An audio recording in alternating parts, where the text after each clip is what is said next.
This is Labour trying to get back into the EU by stealth, isn't it?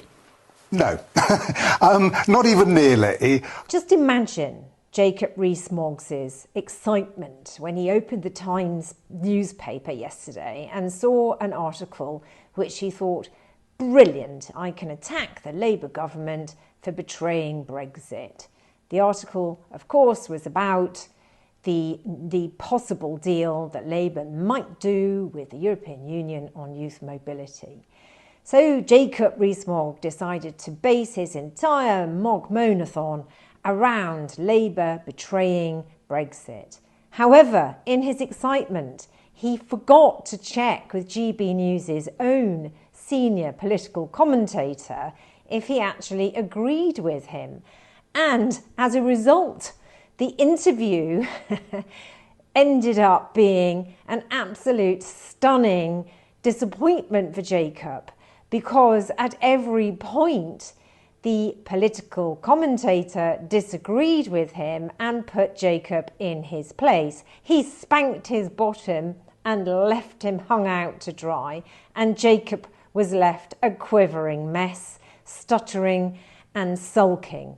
Then, to make matters worse, Stanley Johnson came on and also agreed with the political commentator, and Jacob was left alone, sad and fuming.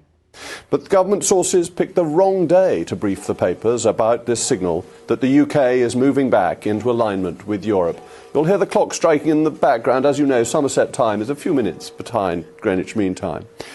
For those of you who want to hear the full Mogg-Moan-Athon, I have clipped it towards the end of this video.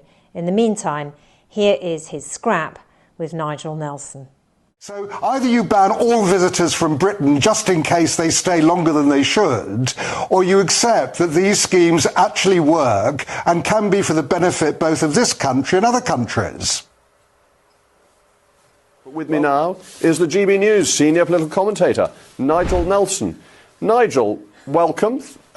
Thank you for joining me as usual on a Thursday. Normally I see you in person, but today we're remote. No doubt the Daily Mail will be livid to learn that Jacob Rees-Mogg is working from home. This is Labour trying to get back into the EU by stealth, isn't it? No, not even nearly. First of all, the youth mobility scheme doesn't look as if it's going to happen. That the usual sort of weaselly, ambiguous Whitehall words are no plans. In fact, the government have gone further than that and said they're not even considering it, which is a bit more concrete. The idea at the moment is to get obviously closer ties with Europe, but when it comes down to young people, it's things like making school trips easier, student exchanges, cultural visits, that kind of thing. However, I think that they should have a youth mobility scheme. We've got it with several other countries. It works very well. There's no reason not to do it. It has nothing to do with the idea of going back to freedom of movement. But we've got it with other countries like Australia, where the numbers coming will be similar in either direction. The thing about the EU is that the population is so much larger in the EU than here that it will be disproportionately EU nationals coming to the UK. And so many people voted to leave because they wanted to control migration. And this is a classic thin end of the wedge. Well, people who come here would need to have a job to come to. If they want to volunteer, they need an organisation to go and do it. So it's not open-ended. And it's not just places like Australia, New Zealand, Canada. We've also got similar arrangements with Uruguay, with Japan, with South Korea. They work perfectly well. Our young people can go over there. How much better for young people to go to Europe? If you want to train as a barista in Spain, for instance, and learn how to make coffee, learn the skill, then come back here. Well, I would have thought because simply the numbers, and that we've seen this before, that the Home Office, when we opened up EU free movement in the early 2000s, said it would only be a few thousand people, and then hundreds of thousands, eventually millions came, which we couldn't even count. When we offered the right of residency to EU member state nationals when we left the European Union, I think there ended up being 6 million of them, many more, millions more than had been forecast. Yeah, but this is not free movement. This has got nothing to do with with free movement. What we're talking about here is a visa lasting 3 years. Then these people will go home. They have to pay the NHS surcharge to come here. Have to have several £1,000s in savings. They can't bring family. So it's time limited, and nothing. And there's no question they would get settled status once they come here. Well, we've seen that before, though, haven't we? That people come here for a short time. We've seen this with students who come and end up staying well beyond the time they're meant to and then enter the illegal market. So I'm not convinced that this will be run efficiently by the Home Office, which has no record of running immigration schemes competently. Well, that's a different argument. If people actually overstay, then they're committing an offence. It's the same thing. That if you open it up so that more people can come and you just think, oh, they will go, that is showing an enormous naivety. And I would argue that it isn't naivety. They know perfectly well that people will stay and they don't mind because Labour likes mass migration. It is part of its fundamental policy and it wants to get back to it by stealth.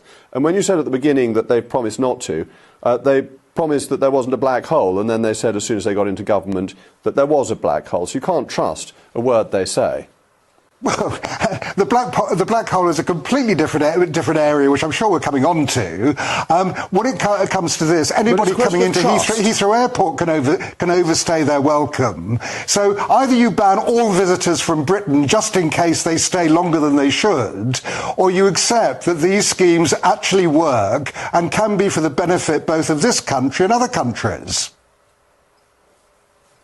Well, thank you, Nigel. I hope to see you personally next week. But in this particular case, I'm with Nigel Nelson because what are we talking about? We're talking about building links for youth. We've already, I think, pursued the Horizon scheme. The question is whether we will go down the Erasmus route. I would say that this has nothing to do with mass migration. I support him very much on that.